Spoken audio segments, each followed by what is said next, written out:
Hello friends, please subscribe the channel Goodwill Education and press the bell icon for more video notifications. Keep watching the video.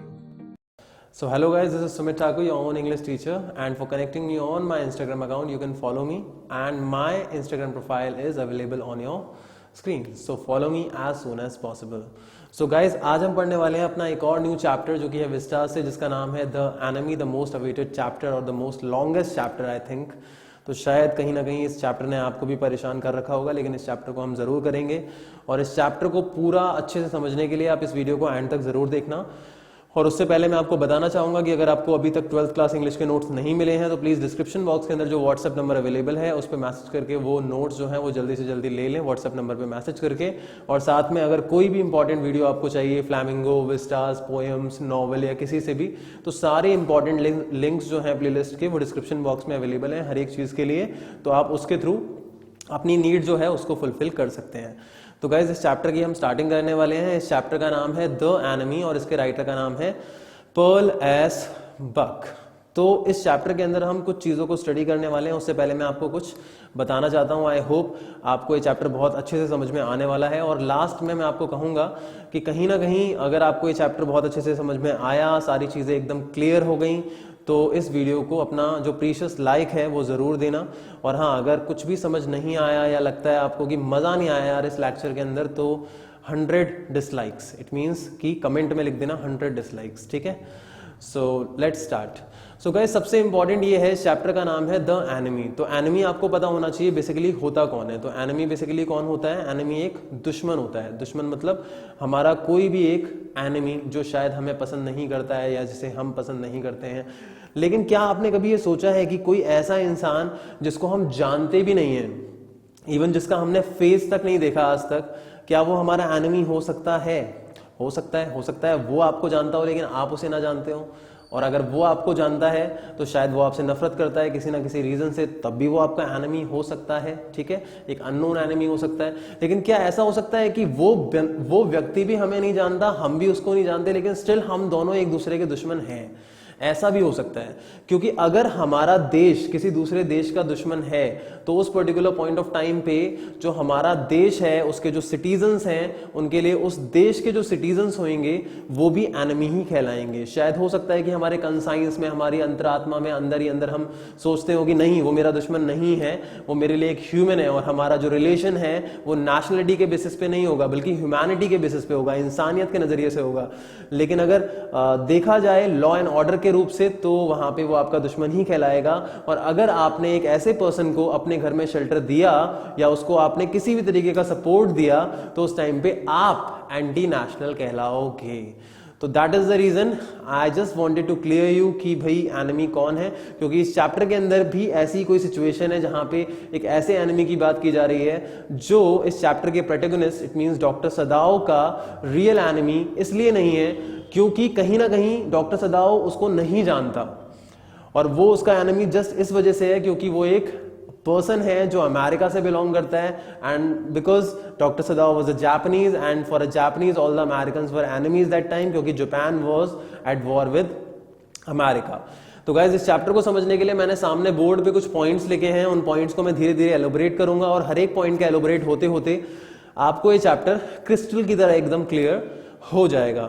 So guys मैं चाहता हूं कि आप इस चैप्टर को अच्छे से समझना चाहते हैं तो प्लीज अपनी नोटबुक को साथ में लेके बैठें, क्योंकि पॉइंट जो है मैं उनको एलोबरेट अपने वर्ड्स में करूंगा, तो आप उन चीजों को नोट कर लें अगर आप नोट करना चाहते हैं तो, ठीक है। तो गाइज सबसे पहला जो पॉइंट है वो है डॉक्टर सदाओ's हाउस। तो मैं आपको बताना चाहता हूं डॉक्टर सदाओ कौन है। डॉक्टर सदाओ बेसिकली कौन है? सबसे पहले डॉक्टर सदाओ एक जापानीज है, और अगर मैं जापानीज में प्रोफेशन की बात करता हूं तो we can say he is a doctor and he is basically a surgeon. We can say he is a doctor and a surgeon. अगर मैं डॉक्टर में भी बोलूं तो we can call him a scientist as well. हम उसे scientist क्यों बुला सकते हैं? क्योंकि वो बेसिकली एक ऐसी मेडिसिन की डिस्कवरी करने की कोशिश करता है जो वाउंड्स को एंटायरली क्लीन कर सकती है। तो डॉक्टर सदाओ की अगर हम बात करते हैं तो डॉक्टर सदाओ का जो घर है वो बेसिकली जापानीज कोस्ट पे, इट मींस जापान का एक समुंदर है उसके तट पे उसका घर है और वहां पे वो रहता है अपनी फैमिली के साथ। उसकी फैमिली में उसके 2 बच्चे हैं और उसकी वाइफ है और उसकी वाइफ का नाम जो है वो हाना है। तो आपको बेसिकली डॉक्टर सदाओ के बारे में ये कुछ बातें हैं जो आपको पता होनी चाहिए। साथ के साथ मैं आपको ये भी बता देना चाहता हूं कि डॉक्टर सदाओ जो होते हैं वो जब सिर्फ 22 ईयर्स के थे, डॉक्टर सदाओ जब सिर्फ 22 ईयर्स के थे तो उस टाइम पे उनके जो फादर थे उन्होंने उनको अमेरिका स्टडी करने के लिए भेजा था। किस चीज की स्टडी करने के लिए भेजा था उन्हें? Medicine and surgery, surgery and medicine. और उनके जो फादर थे उन्होंने दिल पे पत्थर रख के उनको अमेरिका भेजा स्टडी करने के लिए सर्जरी और मेडिसिन की। द रीजन वाज क्योंकि वो चाहते थे कि डॉक्टर सदाओ जो कि उनका बेटा है वो वापस आने के बाद अपनी कंट्री को सर्व करे as a doctor, as a surgeon. और वो क्यों नहीं भेजना चाहते थे? क्योंकि उस टाइम पे भी अमेरिका और जापान के जो रिलेशन थे वो शायद इतने अच्छे नहीं थे, जिसकी वजह से वो कहीं ना कहीं अमेरिका भेजने के खिलाफ थे डॉक्टर सदाओ को। बट स्टिल अपनी खुद की कंट्री जापान के ग्रोथ के लिए उन्हें डॉक्टर सदाओ को अमेरिका भेजना पड़ा ताकि वहां पे वो अच्छे से स्टडी करे, सर्जरी की, मेडिसिन की, और उसके बाद यहाँ पे वापस आके वो अपनी कंट्री जापान को सर्व करे। तो यहाँ पे दूसरा पॉइंट गाइस जो है वो है father of doctor Sadao. It means doctor सदाओ के फादर के बारे में आपको कुछ चीजें पता होनी चाहिए। डॉक्टर सदाओ के जो फादर हैं वो एक ट्रेडिशनल और कन्वेंशनल मैन है।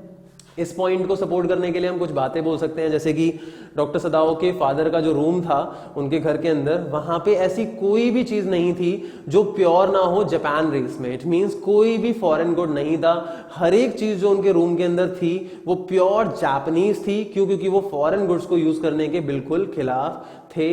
और दूसरी चीज, जब डॉक्टर सदाओ अमेरिका में थे 22 की एज पे जब वो अमेरिका जाते हैं और वो जिस प्रोफेसर के यहाँ पे रहते हैं दैट वाज प्रोफेसर हार्ले, तो उस पॉइंट ऑफ टाइम पे वहां उन्हें एक लड़की मिलती है जिसका नाम होता है हाना, जिससे बाद में उन्होंने शादी की है। और हाना को देखने के बाद लव एट फर्स्ट साइट उनको हो जाता है। ही becomes the victim of love at first sight. और कहीं ना कहीं वो हाना से शादी करना चाहते हैं, लेकिन हाना से शादी करने का जो इजहार है वो तब तक नहीं करते जब तक कि वो कंफर्म नहीं हो जाते कि हाना भी प्योर है अपनी रेस में एज अ जापानीज। अगर शायद हाना एक अमेरिकन होती एज अ नेशनल तो शायद वो उससे शादी नहीं करते, क्योंकि उनको पता है कि उनके फादर जो हैं वो जापान को लेके बहुत ज्यादा कंसर्न है। वो कभी भी अपने बेटे डॉक्टर सदाओ को अलाउ नहीं करेंगे कि वो किसी भी एक अमेरिकन से शादी करे।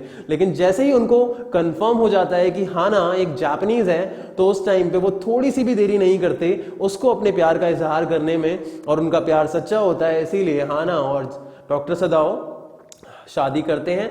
लेकिन वो शादी सारे के सारे जापानीज रिचुअल्स के साथ करते हैं, अपने फादर की प्रेजेंस में करते हैं। That shows doctor Sadao's love for Japan even his father. और ये भी शो करता है कि डॉक्टर सदाओ के जो फादर हैं वो बहुत ही ज्यादा ट्रेडिशनल और कन्वेंशनल मैन हैं। तो गाइज आपको फादर जो है डॉक्टर सदाओ के, उनके बारे में शायद ये बात समझ में आ चुकी होगी कि उनका जो व्यक्तित्व है, जो कैरेक्टर है वो कैसा है।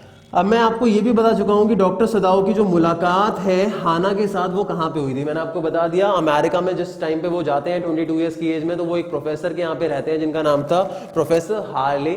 और प्रोफेसर हार्ले और उनकी वाइफ के साथ उन्हीं के घर पे वो रहते हैं और पढ़ते हैं, ठीक है। तो हाना जो होती है वहीं पे उनकी क्लासमेट होती है और तभी उनकी मुलाकात होती है। तभी मुलाकात प्यार में बदलता है और प्यार शादी में बदल जाती है और उसके बाद बच्चे भी हो जाते हैं। और अब वो कहाँ पे रहते हैं? बेसिकली एक जापानीज कोस्ट पे रहते हैं, उनका घर वहीं पे है। तो गाइज होता क्या है, एक पर्टिकुलर पॉइंट ऑफ टाइम पे डॉक्टर सदाओ और Hana, basically Hana was waiting for doctor Sadao, और डॉक्टर सदाओ आते हैं अपने कमरे में और उनके बच्चे शायद सो चुके हैं। और उस पॉइंट ऑफ टाइम पे विंडो के पास जाके वो खड़े होते हैं and he was going to hold Hana in his arms और they were very close at that point of time. Hana जो है उसको खिड़की से कोई चीज दिखाई देती है और हाना एकदम से एब्रप्ट होके डॉक्टर सदाओ को बताती है व्हाट इज दैट, मतलब वो चीज क्या है। इवन डॉक्टर सदाओ का भी ध्यान खिड़की से उसी डायरेक्शन में जाता है और इतने में उनको कोई चीज दिखाई देती है। तो मेरा नेक्स्ट पॉइंट गाइज यही है, सॉ समथिंग मिस्टीरियस। तो उनको दिखाई क्या देता है बेसिकली, तो हाना कंफर्म नहीं होती कि वो चीज क्या है। हालांकि डॉक्टर सदाओ गेस करते हैं कि हो सकता है कि शायद ये कोई फिशरमैन हो जो शायद अशोर, इट मीन्स जो किनारा है समुद्र का वहां पे किसी तरीके से आ गया है। मे बी सी की जो वेव्स हैं उसमें लहराते हुए वो यहाँ पे आ चुका है। और बेसिकली वो उस पर्सन को पहले तो देखते हैं कि वो अपने हाथ और घुटनों के बल पे चल रहा होता है। इतने में वो क्रॉल करने लग जाता है, मतलब रेंगने लग जाता है, और रेंगते रेंगते एक पर्टिकुलर पॉइंट ऑफ टाइम पे वो एकदम से धराशाही हो जाता है, नीचे गिर जाता है। ऑलरेडी वो क्रॉल कर रहा होता है लेकिन स्टिल वो मूव नहीं करता, मोशनलेस हो जाता है। तो उस पॉइंट ऑफ टाइम पे हाना और डॉक्टर सदाओ जो होते हैं वो काफी सरप्राइज हो जाते हैं इस चीज को देख के, और कहीं ना कहीं being sympathetic at their heart वो जाते हैं उस पर्सन को देखने के लिए कि बेसिकली वो पर्सन कौन है, और पॉसिबली जो भी मदद उसकी कर सकते हैं वो उस मदद को करना चाहते हैं। तो जैसे ही वो वहां पे जाते हैं तो नेक्स्ट पॉइंट यहाँ पे अराइज होता है guys, that is what, confliction caused. तो जैसे ही वो वहां पे पहुंचते हैं और उस पर्सन को देखते हैं तो उस पर्सन के जो कपड़े थे वो रैक्स में थे, जो कि काफी ज्यादा फटा पुराने थे। उसने जो एक कैप पहन रखी थी अपने सर पे वो सोक्ड थी पानी से, क्योंकि वो बह के आया था समुद्र के अंदर। तो उस पॉइंट ऑफ टाइम पे जैसे ही वो उस पर्सन के फेस को टर्न करते हैं, उसकी बॉडी को जैसे ही वो टर्न करते हैं तो वो उसके फेस को देख के शॉक हो जाते हैं, and they exclaimed white man. It means they were very much surprised to see that person, क्योंकि he was a white man. और एक व्हाइट मैन को देख के वो काफी ज्यादा सरप्राइज हो जाते हैं, क्योंकि वो व्हाइट मैन बेसिकली एक अमेरिकन होता है, और अमेरिका कहीं ना कहीं वॉर स्टेट में होता है जापान के साथ, और जापान और अमेरिका के वॉर में होने की वजह से एक अमेरिकन नेशनल जो है वो कहीं ना कहीं डॉक्टर सदाओ, हाना और जापान का एक एनिमी कहलाएगा। तो अब वो धर्म संकट में होते हैं, वो कन्फ्लिक्शन में होते हैं कि वो इस पर्सन के साथ क्या करें। क्यों? क्योंकि कहीं ना कहीं एक अमेरिकन को शेल्टर देना ये नेशन के खिलाफ जाना होगा। तो उस पॉइंट ऑफ टाइम पे डॉक्टर सदाओ और हाना कन्फ्लिक्शन में होते हैं। हालांकि वो डिस्कस कर रहे होते हैं हमें क्या करना चाहिए। हाना बोल रही होती है कि अगर हमने इसे पुलिस के हवाले किया तो वैसे भी मर जाने वाला है, अगर हमने इसे सी में डाल दिया तो भी मर जाएगा, तो अब क्या करें इसे, क्या हम इसे वापस सी में डाल दें। लेकिन स्टिल कहीं ना कहीं वो सिंपैथेटिक होते हैं अपने हर्ट से। दैट इज द रीजन उनके लिए शायद ये इतना ज्यादा आसान नहीं है कि वो उस अमेरिकन को सी में डाल दें। तो वो कहीं ना कहीं साथ में ही एक डिसीजन लेते हैं, और वो डिसीजन है उसको घर पे ले जाने का। लेकिन उसको घर पे ले जाने से पहले उसके वाउंड को वो देखते हैं, क्योंकि वो बैक पे हिट होता है, एक वाउंड होता है उसके, गोली का वाउंड होता है, और उसकी जो कैप होती है उस पर भी यूएस नेवी लिखा होता है, and he was a seller. It means वो यूएस नेवी का सेलर था। So guys basically that person was a prisoner of war. उसको देख के वो काफी ज्यादा शॉक हो जाते हैं, और उसके बैक पे जो गोली का वाउंड होता है उसको देख के उन्हें कहीं ना कहीं ये लगता है कि एक प्रिजनर ऑफ वॉर है, जो कि शायद भागने की कोशिश में इसके एक गोली लगी और उसके बाद ये हिट हो गया और यहाँ पे बह के आ गया है। और उनके माइंड में अभी भी ये कन्फ्लिक्शन होता है कि उसे ले जाना चाहिए या नहीं ले जाना चाहिए। तो कहीं ना कहीं doctor Sadao being a doctor, it was his responsibility कि वो किसी भी एक डाइंग मैन को वहां पे इस तरीके से ना छोड़े। इसीलिए डॉक्टर सदाओ जो है उसके माइंड में यही होता है कि मुझे इसे घर पे ले जाना चाहिए, और उसके बाद जब मैं इसे क्योर कर दूंगा, इट मीन्स जब मैं इसके इलाज कर दूंगा, तो हमारा जो पेशेंट और डॉक्टर का रिलेशनशिप है वो स्नैप हो जाएगा, और उसके बाद मैं इसे पुलिस के हवाले कर सकता हूं, और मेरा जो कंसाइंस है वो भी प्रिक नहीं होगा। इट मीन्स मेरा जो कंसाइंस है वो भी मेरे फेवर में ही रहेगा। तो ये जो चीज होती है ये कहीं ना कहीं हमारे को डॉक्टर सदाओ का जो पॉजिटिव पार्ट होता है वो दिखाती है। उसकी जो लॉयलिटी है, उसका जो डिवोशन है अपने प्रोफेशन के प्रति, ये चीज कहीं ना कहीं हमारे को दिखाई देती है। तो डॉक्टर सदाओ सबसे पहले तो जो सी मॉस है, इट मीन समुद्र की जो काई है, उसको उसके वाउंड पे लगाता है, और उसको लगाने के बाद एक बेसिकली नेचुरल क्योर देने के बाद वो उसको अपने घर पे लेके जाता है अपनी वाइफ के साथ। और उसकी वाइफ जो है वो कौन है? हाना है।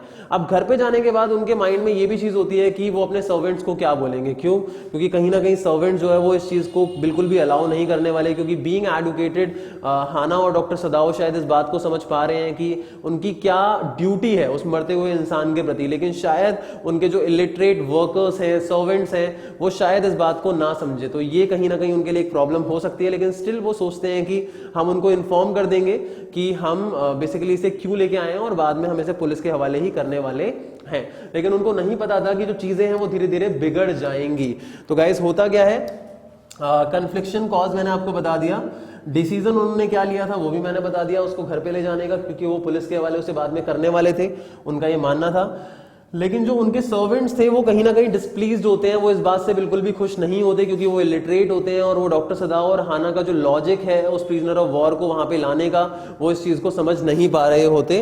तो उस पॉइंट ऑफ टाइम पे जो डॉक्टर सदाओ के सर्वेंट्स हैं उसमें दो लोग हैं, जिनमें से एक है यूमी जो कि उनकी मेड होती है, और साथ में एक होता है ओल्ड गार्डनर।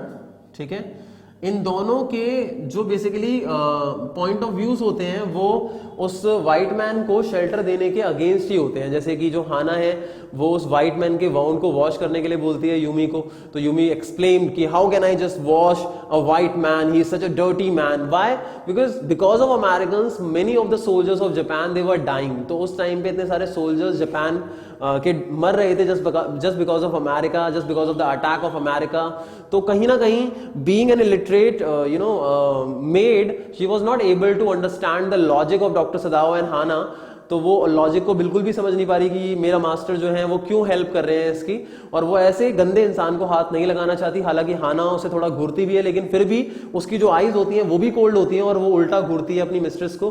तो ये चीज देख के हमें यही पता चलता है कि वो स्ट्रांगली अपोज्ड होते हैं उस पर्सन को शेल्टर देने के लिए। इवन जो ओल्ड गार्डनर होता है वो तो गाइस सुपरस्टिशियस होता है। जो ओल्ड गार्डनर होता है वो तो सुपरस्टिशियस होता है। तो सुपरस्टिशियस वो क्यों होता है, वो अंधविश्वासी क्यों होता है? इसका बेसिकली रीजन यही होता है क्योंकि वो सोचता है कि ये जो अमेरिकन है, पहले तो भाई इसके गोली लगी, उससे बच गया, फिर ये समुद्र की लहरों से बच गया, समुद्र में गिरने के बाद डूबने से बच गया, लहरों से बच गया, फिर बाद में आया जो वहां चट्टानें थी उसके बीच आने के बाद उन चट्टानों से भी बच गया। तो कहीं ऐसा ना हो कि मेरे जो मालिक हैं डॉक्टर सदाओ इसकी हेल्प तो कर रहे हैं, लेकिन ऐसा ना हो कि बाद में ये सारी चीजें, ये बंदूक की गोली, ये जो वेव्स हैं, ये जो समुद्र है, ये जो चट्टाने हैं, ये सब मिलके मेरे मास्टर डॉक्टर सदाओ को परेशान करेंगी। तो कहीं ना कहीं वो अंधविश्वासी होता है कि भाई ये सारी चीजें इसको मारना चाहती हैं, अगर डॉक्टर सदाओ ने हेल्प की इसकी तो ये सारी चीजें जो है वो डॉक्टर सदाओ को बख्शने वाली नहीं है। तो कहीं ना कहीं हम यही समझते हैं कि जो सर्वेंट्स हैं वो अपोज्ड होते हैं कहीं ना कहीं उस अमेरिकन को शेल्टर देने के लिए। लेकिन still even after getting so many warnings और maybe so many things or so many views of the servants being opposed for sheltering the white man, जो डॉक्टर सदाओ होता है वो उनकी हेल्प करता है। इट मींस वो बेसिकली जो अमेरिकन है, जो सोल्जर है, जो प्रिजनर ऑफ वॉर है, उसको वो शेल्टर देता है अपने घर के अंदर और वो बेसिकली उसका इलाज करता है, क्योंकि उसके माइंड में बेसिकली एक ही इमेज बनी होती है और वो इमेज ये होती है कि इसको ठीक करने के बाद I am going to hand him over to the police, क्योंकि वो जो रिलेशनशिप है हमारा पेशेंट और डॉक्टर का वो तब तक खत्म हो जाएगा। ठीक है, इसके बाद आता है गाइस आयरनी वाइल ऑपरेशन। तो यहां पे एक और मैं पॉइंट ऐड करना चाहता हूं, ओबीडियंट वाइफ,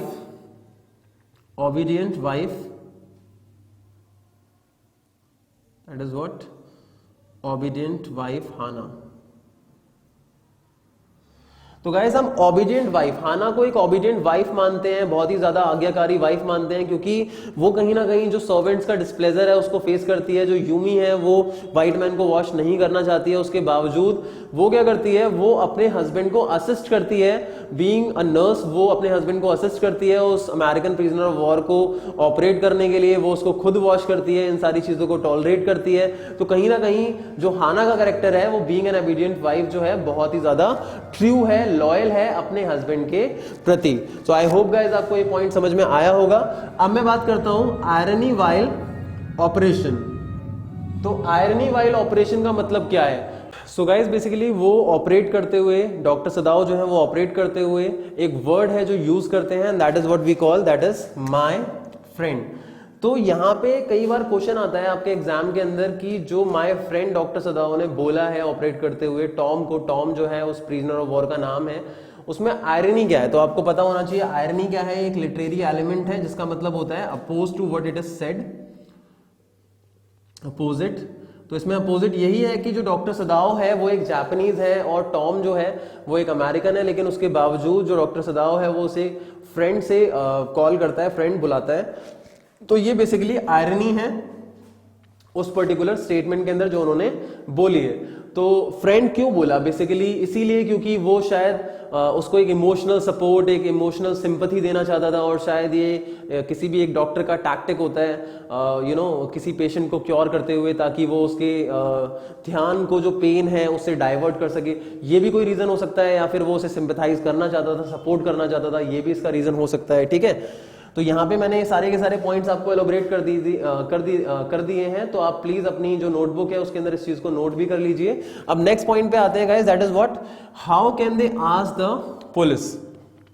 बेसिकली होता क्या है यहाँ पे, वो सोचते हैं कि अगर हम डॉक्टर सदा और उसकी वाइफ सोचते हैं कि अगर हम टॉम को क्योर कर चुके हैं और हमने ये बात सोची थी कि हम उसे पुलिस को हैंडओवर कर देंगे, तो अब हम उसे पुलिस को हैंडओवर कैसे कर सकते हैं? क्यों? क्योंकि अगर हम उसे पुलिस को हैंडओवर करते हैं और सारी की सारी बात सामने आती है कि इस तरीके से हमें ये पर्सन शोर पे मिला और उसके बाद हमने इसे क्योर किया और now we are handing him over to you, तो ये भी उनके लिए एक प्रॉब्लम क्रिएट कर सकती है। हो सकता है डॉक्टर सदाओ को अरेस्ट कर लिया जाए, उसे ट्रीट करने के लिए जेल में डाल दिया जाए, तो उसके बाद डॉक्टर सदाओ की वाइफ का क्या होगा, डॉक्टर सदाओ के बच्चों का क्या होगा? तो ये कन्फ्लिक्शन भी कहीं ना कहीं डॉक्टर सदाओ के माइंड में होता है कि कहीं इसके बावजूद भी हमारे साथ कुछ बुरा ना हो। तो डॉक्टर सदाओ जो होते हैं वो वाइजली डिसीजन लेना चाहते हैं, बहुत ज्यादा सोच समझ के डिसीजन लेना चाहते हैं इन सारी की सारी चीजों के बारे में। अब होता क्या है, जो सर्वेंट्स हैं वो उस जगह को छोड़ के चले जाते हैं क्योंकि they were illiterate and they were not understanding the need which the support which doctor Sadao seek from them, but still servant जो है उसको छोड़ के चले जाते हैं। और जैसे ही वो उसको छोड़ के चले जाते हैं उसके बाद कहीं ना कहीं डॉक्टर सदाओ और उसकी जो वाइफ है हाना, उनके माइंड में ये बात होती है कि कहीं किसी को पता ना चल जाए, ये बात जो है वो डिस्क्लोज ना हो जाए, कहीं पुलिस को ना पता चल जाए और हमारे साथ कुछ बुरा हो। तो ऐसा कुछ होता नहीं है, हालांकि सर्वेंट्स इसके बारे में किसी को डिस्क्लोज नहीं करते, लेकिन स्टिल अगले दिन कुछ सोल्जर्स होते हैं जो डॉक्टर सदाओ के पास आते हैं। इट मींस डॉक्टर सदाओ के घर पे आते हैं। हाना जब दरवाजा खोलती है और उन सोल्जर्स को देखती है तो वो देख के काफी ज्यादा हैरान हो जाती है, शॉक्ड हो जाती है। और इसका रीजन ये होता है क्योंकि उसे लगता है कहीं सर्वेंट्स ने जो सारी बातें हैं वो डिस्क्लोज तो नहीं कर दी हैं, क्योंकि शायद सोल्जर्स कहीं डॉक्टर सदाओ को अरेस्ट करने के लिए तो नहीं आए हैं। लेकिन ऐसा नहीं होता, वो सोल्जर्स बेसिकली जनरल ने भेजे होते हैं जो कि जापानीज आर्मी का एक पावरफुल जनरल है। और उस जनरल की जो नीड है वो डॉक्टर सदाओ है, क्योंकि उसके जो गॉल ब्लैडर है, bladder it means the lower back part, वहां पे प्रॉब्लम है। And being a very eminent surgeon और we can say a popular surgeon, doctor Sadao एक बहुत ही ज्यादा रीनोन वेल नोन सर्जन है। और शायद डॉक्टर सदाओ जो है वो इस सर्जरी के अंदर उस जनरल की हेल्प कर सकता है। और शायद यही रीजन होता है कि जब जापानीज ट्रूप्स के साथ, जापानीज ट्रूप्स मतलब जापानीज सोल्जर्स का जो ट्रूप्स था, इट मींस जो ग्रुप था सोल्जर्स का जो बॉर्डर पे जा रहा था, और जो सर्जन्स थे, वेल नोन सर्जन्स थे, जब उनको भेजा जा रहा था उन ट्रूप्स के साथ में वहां पे सोल्जर्स की मदद करने के लिए, उनकी सर्जरी करने के लिए, हेल्प करने के लिए, तो उस टाइम पे शायद जनरल ने डॉक्टर सदाओ को वहां पे नहीं भेजा, उसे वहां पे रोक लिया बिकॉज ऑफ सम रीजंस, क्योंकि शायद उसके खुद के ऑपरेशन के लिए डॉक्टर सदाओ की जरूरत पड़ सकती है और उसे किसी दूसरे सर्जन पे विश्वास नहीं है। और डॉक्टर सदाओ की नीड कहीं ना कहीं जनरल को होती है, ये बात डॉक्टर सदाओ को भी पता है और डॉक्टर सदाओ ये बात जानता है कि अगर जनरल को मैं ये बात बताता हूं कि ऐसा ऐसा मेरे साथ हुआ है तो शायद वो मेरी हेल्प जरूर करेगा, क्योंकि उसे मेरी जरूरत है और कहीं ना कहीं वो मुझे कुछ भी होने नहीं देगा। तो जब सोल्जर्स डॉक्टर सदाओ के पास आते हैं तो डॉक्टर सदाओ जनरल से मिलने के लिए जाता है और जनरल को अपनी सारी की सारी प्रॉब्लम के बारे में बता देता है। सो गाइस यहाँ पे how can they ask the police, तो पुलिस को तो वो बताते नहीं क्योंकि शायद वो फंस सकते हैं। फिर द सर्वेंट्स लेफ्ट, मतलब जो सर्वेंट्स है वो छोड़ के जा चुके हैं। वो क्यों छोड़ के जा चुके हैं वो भी मैंने आपको बता दिया। डिस्क्रिप्शन ऑफ टॉम की बात करें तो गाइस आप ध्यान रखना, क्वेश्चन में कई बार टॉम वर्ड आ जाता है, कई बार प्रिजनर ऑफ वॉर वर्ड आ जाता है, कई बार अमेरिकन वर्ड आ जाता है, कई बार व्हाइट मैन वर्ड आ जाता है। तो ये सारे के सारे नाम एक ही व्यक्ति के हैं, तो क्वेश्चन चाहे किसी भी नाम से आए आपको इनके बारे में पता होना चाहिए। अब जनरल का रोल क्या है वो भी मैंने लगभग आपको बता दिया है। जनरल को वो सारी की सारी बातें बता देता है। बताने के बाद जनरल की सजेशन यही होती है कि तुम्हें इसके बारे में किसी को बताना नहीं चाहिए, मैं इसे हैंडल कर लूंगा। मैं अपने प्राइवेट एसिस्टेंट्स जो हैं, जो हत्यारे हैं, जो अपने प्राइवेट सोल्जर्स हैं, उनको भेजूंगा तुम्हारे घर पे, और जिस रूम के अंदर वो अमेरिकन सोल्जर है वो वहां जाएंगे, उसे मार डालेंगे, फिर उसके बाद उसकी लाश को भी ठिकाने लगा देंगे और तुम्हारे को कुछ भी नहीं होगा। हालांकि डॉक्टर सदाओ जो होता है वो कहीं ना कहीं सस्पिशियस होता है इस चीज को लेकर कि क्या ऐसा करना चाहिए या नहीं करना चाहिए, लेकिन डॉक्टर सदाओ जो है बीइंग अ ह्यूमन वो अपनी फैमिली को प्रोटेक्ट करना चाहता है, अपने आप को प्रोटेक्ट करना चाहता है। कहीं ना कहीं वो एंटी नेशनल का जो एक आइडेंटिटी है वो क्रिएट नहीं करना चाहता अपने ऊपर, वो नहीं होने देना चाहता ये, शायद इसीलिए वो ना चाहते हुए भी शायद इस चीज के लिए हाँ कर देता है। तो वो वेट करता है बेसिकली एसेसिनेशन का, हत्यारों का, कि कब आएंगे वो, और टॉम लगभग क्योर हो चुका है और डे बाय डे वो धीरे धीरे स्ट्रांग होते जा रहा है। तो उस समय जब वो वेट करता है रात के वक्त, जिस रूम के अंदर टॉम रुका हुआ है, तो वो रात भर वेट करता है और वो शायद कई बार सो भी नहीं पाता। और जब भी उसे किसी कदमों की आवाज या किसी हलचल की आवाज सुनाई देती है टॉम के रूम के पास, तो उसे यही लगता है कि जो एसेसिनेशन करने वाले सोल्जर्स हैं वो आ चुके हैं, एसेसिनेशन करने वाले जो सोल्जर्स हैं वो आ चुके हैं, लेकिन स्टिल कहीं ना कहीं जो एसेसिनेशन है वो होता नहीं है, क्योंकि जो टॉम होता है वो हर एक दिन धीरे धीरे स्ट्रांग होते जा रहा है और 2-3 दिन बीत चुके हैं लेकिन अभी तक उसका एसेसिनेशन नहीं हुआ है और दिन प्रतिदिन वो स्ट्रांग और ज्यादा होते जा रहा है। और कहीं ना कहीं डॉक्टर सदाओ जो है अब उसको ये बात समझ नहीं आ रही है कि वो उसके साथ क्या करे। तो अब शायद हो सकता है जनरल ने किसी भी एक रीजन की वजह से उन सोल्जर्स को ना भेजा हो, शायद हो सकता है कि वो भूल गया या फिर ये भी हो सकता है कि वो अपनी खुद की जो पोजीशन है उसको खतरे में नहीं डाल सकता, इसीलिए शायद उसने एसेसिनेशन करने के लिए अपने सोल्जर्स को नहीं भेजा। तो यहाँ पे रिफ्यूजल ऑफ प्लान की अगर हम बात करें तो जो प्लान था जो कहीं ना कहीं डॉक्टर सदाओ ने जनरल के साथ बनाया था वो प्लान जो है वो फेल हो जाता है। तो अब डॉक्टर सदाओ को खुद कुछ करना पड़ेगा। तो कहने का मतलब यही है कि सबसे पहले आपको अपने लिए खुद कुछ करना पड़ेगा, तभी दूसरे भी आपकी हेल्प करेंगे। तो डॉक्टर सदाओ जो है शायद जनरल की हेल्प जो है वो उसके लिए इनफ नहीं थी, क्योंकि डॉक्टर सदाओ उसकी हेल्प करने वाला नहीं है, तो अपनी हेल्प उसे खुद करनी पड़ेगी। तो उस टाइम पे डॉक्टर सदाओ जो है वो अरेंजमेंट्स करता है टॉम को भगाने की। तो टॉम को भगाने की जो अरेंजमेंट्स होती है वो कुछ इस तरीके से होती हैं। ये क्वेश्चन भी बहुत इंपॉर्टेंट है कि what were the arrangement which were made by doctor Sadao to make an escape of Tom. तो मैं आपको बता दूं कि वो अरेंजमेंट यही थी कि डॉक्टर सदाओ एक बोर्ड को अरेंज करता है, बोर्ड के अंदर जो फूड है, जो एक्स्ट्रा क्लोथिंग है वो उसको अरेंज करता है, साथ में एक टॉर्च को अरेंज करता है, कुछ क्विल्ट्स को, रजाइयों को अरेंज करता है। और पास में उस मतलब जिस कोस्ट पे वो रह रहे हैं उसके पास में एक आइलैंड है, उस आइलैंड पे जाने के लिए वो टॉम को बोलता है उस बोट के थ्रू रात के अंधेरे में जब कोई उसको देखेगा नहीं। और उस आइलैंड पे जब वो पहुंच जाएगा तो वहां से कोरियन फिशिंग बोट जो कि पास होएगी, पास में से वो उस पे बैठ के वहां से निकल सकता है। मतलब अपनी छोटी बोट के थ्रू उस कोरियन फिशिंग बोट को हायर करके, इट मींस वहां पे पहुंच के वो उस कोरियन फिशिंग बोट के थ्रू कोरिया से अमेरिका निकल सकता है सेफली। और शायद उस आइलैंड पे कोई आने वाला भी नहीं है। क्यों नहीं आने वाला? क्योंकि वो आइलैंड जो है वो स्टॉर्म के सीजन में सबमर्ज हो जाता है पानी में, उसके आसपास का जो पानी है वो काफी ज्यादा गहरा है और वहां पे कोई जाता नहीं है। हालांकि इस वक्त स्टॉर्म का सीजन नहीं होता, स्टॉर्म का खतरा नहीं होता, इसीलिए वहां पे जाना बिल्कुल सेफ है। और वहां से कोरियन फिशिंग बोट पास होती है बहुत पास में से, क्योंकि पानी काफी ज्यादा गहरा है, तो तुम आसानी से उसमें बैठ के वहां से निकल सकते हो।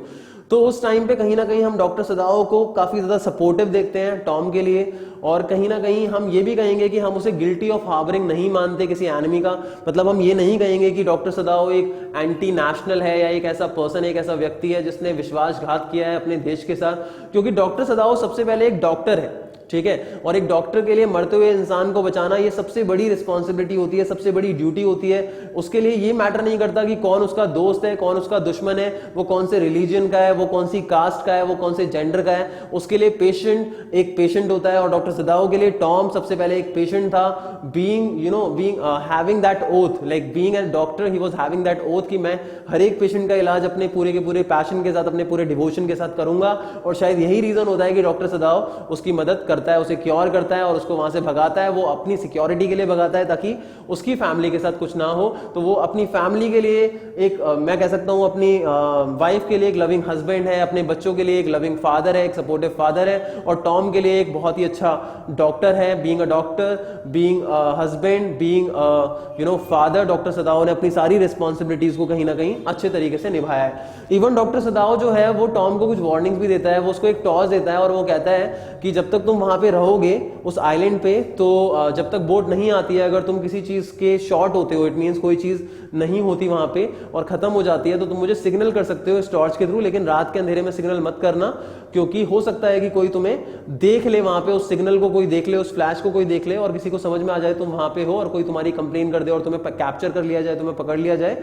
और साथ में वो ये भी बोलता है कि तुम वहां पे चाहो तो रॉ फिश खा सकते हो, कच्ची मछली खा सकते हो, लेकिन ध्यान रखना कोई आग मत लगाना, वहां पे आग मत जलाना। हो सकता है उसके धुएं की वजह से भी तुम्हारे को पकड़ा जा सके। तो शायद कहीं ना कहीं ये सारी की सारी वार्निंग्स जो होती हैं वो प्रिवेंशंस होते हैं, प्रिकॉशंस होते हैं जो टॉम को वो कहता है लेने के लिए, ताकि उसके साथ कुछ भी बुरा ना हो। तो ये कहीं ना कहीं हमारे को कंसर्न दिखाता है डॉक्टर सदाओ का टॉम के प्रति, ठीक है। तो गाइस किस तरीके से उसका एस्केप किया, क्यों एस्केप करवाया? इसीलिए करवाया ताकि वो खुद को सेफ फील करा सके, अपनी फैमिली को और टॉम को भी, क्योंकि टॉम को वो ठीक कर चुका था। अगर ठीक करने के बाद पुलिस उसे हैंडओवर कर लेती अपने पास, उसके बाद ही उसे मर जाना था, तो उस क्योर का, उस ट्रीटमेंट का क्या फायदा होता? तो I hope guys reason of escape from the point of doctor Sadao, guilty of harbouring an enemy. तो डॉक्टर सदाव को क्या आप guilty of harbouring an enemy मानते हो? क्या आप किसी बेसिकली प्रिजनर ऑफ वॉर को अपने घर पे शेल्टर देने का आप उसको एक विक्टिम मानते हो, या मैं कहूँ एक एंटी नेशनल मानते हो आप उसको? तो शायद हम नहीं मानते हैं, क्योंकि doctor सदाव was first a doctor than anything else, and we do not find him guilty of harboring an enemy, because for a doctor it is his foremost responsibility to save a dying man. It doesn't matter from which caste he is, from which religion he is, and who is that person, whether he is your enemy or he is your friend. मतलब चाहे वो आपका दोस्त हो चाहे दुश्मन हो, वो आपके लिए बेसिकली एक पेशेंट ही है। तो गाइज अगर मैं इंपॉर्टेंट क्वेश्चंस की बात करता हूं, आप नोट कर सकते हो इंपॉर्टेंट क्वेश्चंस क्या क्या हैं। सबसे पहले आपको डॉक्टर सदाव के जो फादर हैं उसके बारे में पता होना चाहिए कि why doctor Sadao's father was called a traditional और कन्वेंशनल मैन, तो इसके बारे में आपको पता होना चाहिए। दूसरा क्वेश्चन कि why was doctor Sadao sent to America at the age of 22, इसके बारे में पता होना चाहिए। तीसरा क्वेश्चन कि what is the irony when doctor सदाव calls Tom my friend, तो उसमें आयरनी क्या है ये भी आपको पता होना चाहिए। और सबसे जो इंपॉर्टेंट क्वेश्चन है वो यही है कि डॉक्टर सदाव ने बेसिकली क्या अरेंजमेंट्स की थी टॉम को भगाने के लिए। ये कई बार एग्जाम में पूछा जा चुका है, तो इसके बारे में भी आपको पता होना चाहिए। और हाना एक ओबीडियंट वाइफ कैसे है ये आप बता सकते हो। और लास्ट क्वेश्चन अगर चैप्टर का मैं शॉर्ट बताऊं आपको तो वो ये है कि what were the displeasures which doctor Sadao faced because of his servants, मतलब अपने सर्वेंट्स की वजह से डॉक्टर सदाव ने किन डिस्प्लेजर्स को फेस किया है, तो आपको इसके बारे में भी पता होना चाहिए। सो गाइज आई होप आपको ये वीडियो अच्छी लगी होगी, आपको ये चैप्टर समझ में आया होगा। अगर किसी भी तरीके की प्रॉब्लम हुई है तो प्लीज आप मेंशन करें कमेंट के अंदर, और इस वीडियो को लाइक जरूर करें। जैसा कि मैंने कहा था, अगर ये वीडियो बहुत बेकार लगी हो तो 100 डिसलाइक्स जो है उसका कमेंट जरूर करें कमेंट बॉक्स के अंदर। लेकिन अगर ये वीडियो आपको अच्छी लगी है तो प्लीज इसको लाइक जरूर करें, शेयर जरूर करें। सबसे इंपॉर्टेंट चीज, नीचे जो रेड कलर का सब्सक्राइब बटन है उसको जरूर हिट करें, और बेल आइकन को भी जरूर हिट करें, ताकि आने वाली इंपॉर्टेंट क्वेश्चंस की जो हमारी सीरीज स्टार्ट होने वाली है उसकी भी जो वीडियोस हैं वो आपके पास जल्द से जल्द पहुंच सके। So thank you so much guys for watching this video. You are watching Goodwill Education and Sumit Thakur.